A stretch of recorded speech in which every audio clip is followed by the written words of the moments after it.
garden test, I mean the cat.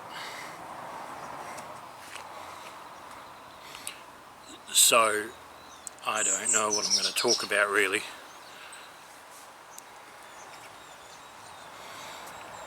No, I don't know.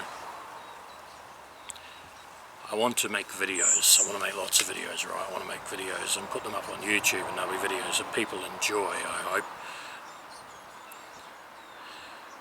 The cat's making love to the tripod. I hope the camera's not shaking too much.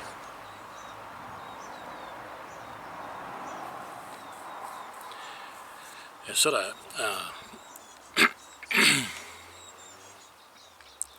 it would be like, there's a cliche of a writer writing about having writer's block.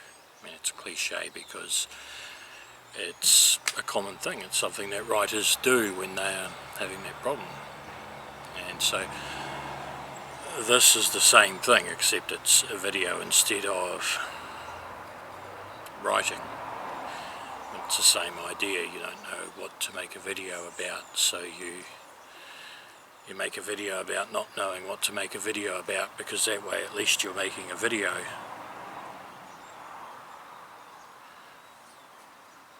I did a quiche video once, and it was pretty good, which in a way really sucks, because people have seen it and now they say, well, when are you going to make another one? And so every time I have an idea or try to make another video, it has to live up to the previous one.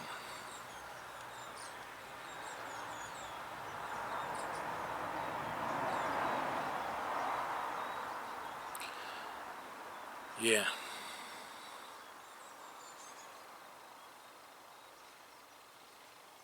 So there's that. I shot some B-roll this morning, which, for those of you who don't know, B-roll is the auxiliary footage that you have. Footage that isn't the main focus, but it's, well, it's like, let's say you did a video about going to the beach for the day. A B-roll would be maybe you see your car going down to the beach, okay, because that's part of your journey, and then you'd have some shots of surf, and then you'd have some shots of maybe trees or sand or whatever. They're not part of the actual footage, but they set the scene and make it more interesting than just a single, I don't know, somebody sitting there and talking like I'm doing now.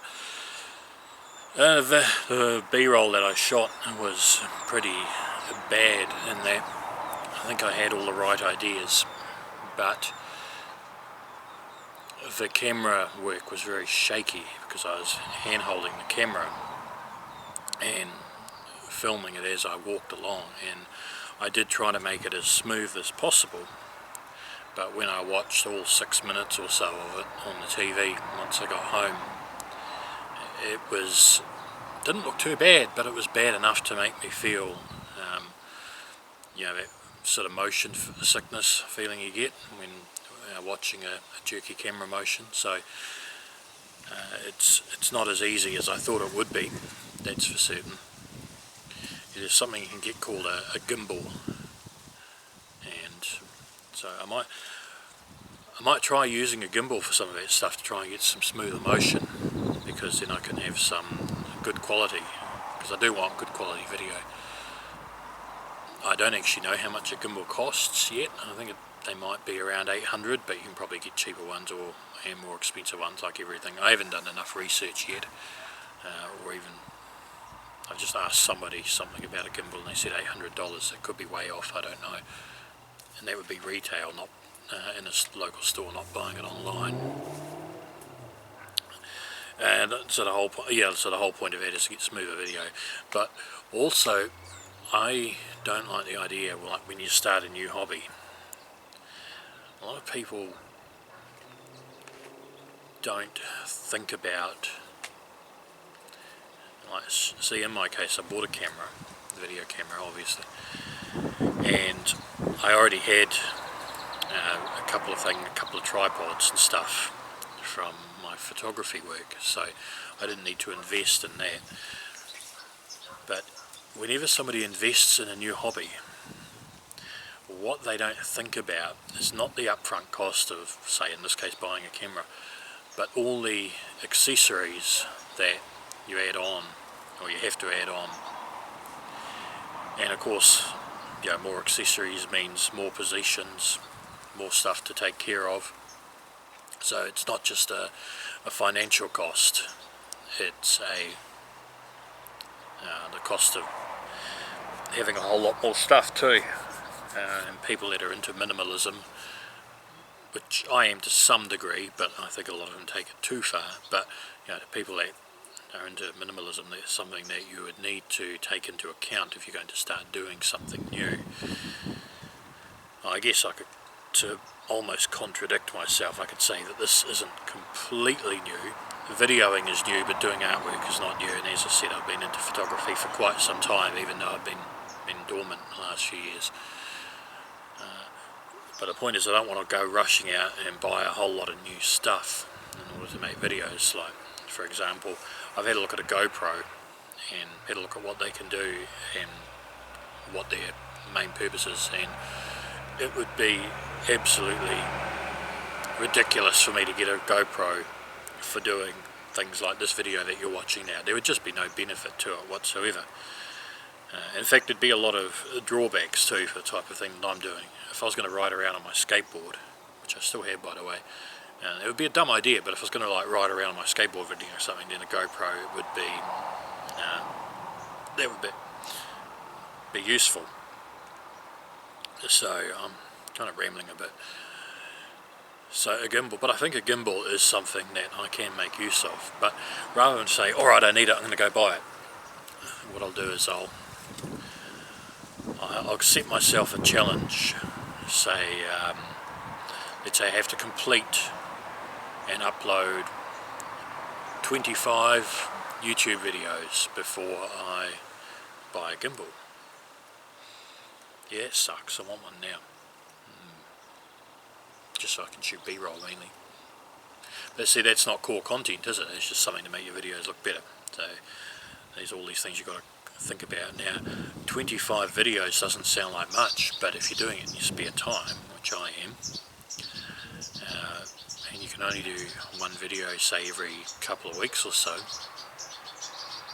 then that could take a whole year. I don't like that idea. 6 months is better. Or I just make some more videos.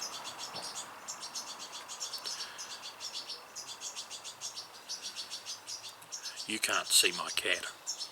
I can see my cat, and she's sitting at the base of a tree because there's a bird up in the tree. You can probably hear the bird actually when there's not too much traffic on it. It's really doing its nut. Well, the cat can see the bird.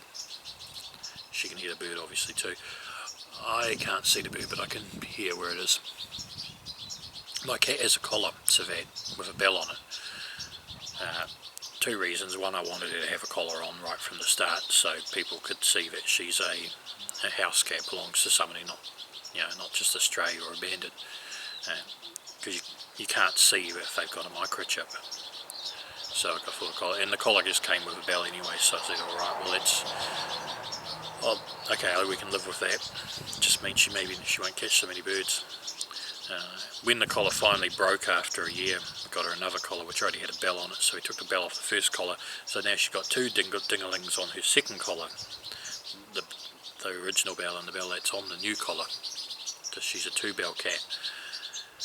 But she doesn't like that, and she slipped her collar.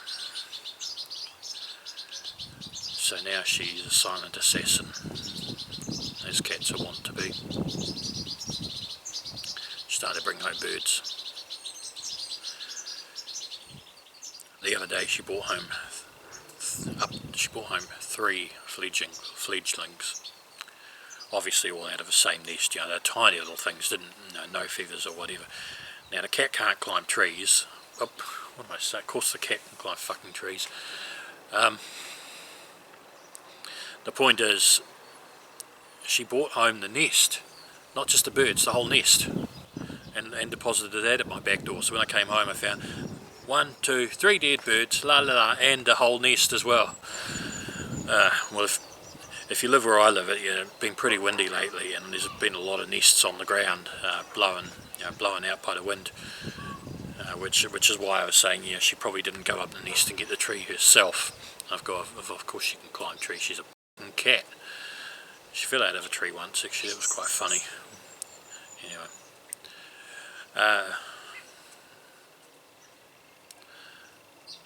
I like birds though, but a cat's got to be a cat. It has to be a balance, I guess. Need to get another collar with a bell on it. Anyway, the thing is, they're fledglings. They're obviously on the ground, so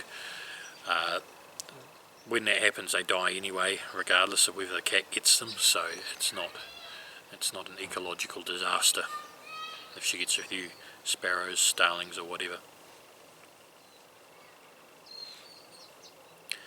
It's probably long enough for today. I've given you a few things to think about. So yeah, subscribe to my channel. You have to say that at the end of every video, or even at the beginning of every video. You've got to tell people to subscribe.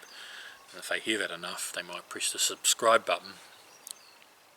And then when more people subscribe, the video gets seen by more people, and you become a viral sensation like PewDiePie and blah blah blah, whatever. Yep, of course that's going to happen. Hope you enjoyed. Subscribe, and I'll see you next time.